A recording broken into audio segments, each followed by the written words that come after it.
Today marks 96 years of veteran recognition in the United States. Hello and welcome to Cedar Valley Today. I am Christina Alexander. First celebrated at Armistice Day, the U.S. has been celebrating Veterans Day for 96 years. On November 11, 1919, the day was recognized as the first anniversary as the end of World War I. Finally, November 11 became a national holiday beginning in 1938. Now I'm joined by Cedar Valley Today's Kellen Thompson. Kellen, what have you learned about veterans transitioning from their military past to their civilian future? Veterans Day is a day to remember those who died serving our country, and also a day to honor the military men and women who still continue to serve today. But what about those veterans who are transitioning back into civilian life? This week I got to look into a newly formed nonprofit in the Cedar Valley that helps veterans transition back into civilian life through the help of a shelter. Rally Point Cedar Valley Veterans is a new nonprofit in Waverly that helps veterans transition into civilian life.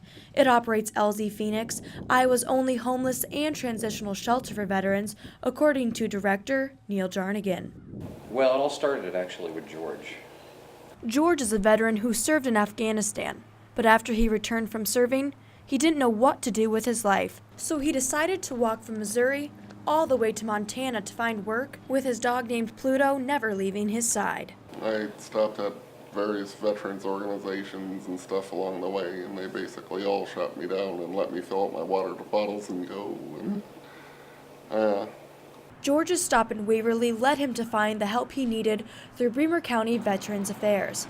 Director of Bremer County Veterans Affairs, Neil Jarnigan, saw through George's case that some veterans need more long-term assistance when transitioning into civilian life than others. It's not uncommon for us to assist a veteran for a month, month and a half, 2 months before they become self-reliant. Jarnigan and the local Veterans Affairs office wanted a place for veterans to go while they figure out what to do. In November of 2014, Waverly Homes offered one of their properties for the local Veterans Affairs to use for their project at no cost. But when the county denied the project, the nonprofit Rally Point Cedar Valley Veterans was formed in 2015. This shelter, with Neil Jarnigan, Director of Rally Point Cedar Valley Veterans, offers the same services that Neil Jarnigan with Bremer County Veterans Affairs offers. Except that Bremer County Veterans Affairs does not have a shelter. Rally Point Cedar Valley Veterans does. Veterans are able to stay for 90 days at the LZ Phoenix shelter, free of charge. We do take the time, and it doesn't really matter how much time. And we use our community organizations to get them the resources that they're already providing.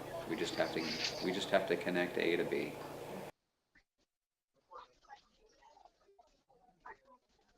To find out more about Rally Point Cedar Valley Veterans, LZ Phoenix, and ways that you can donate to their cause, you can check out the website at www.rallypointcvv.org.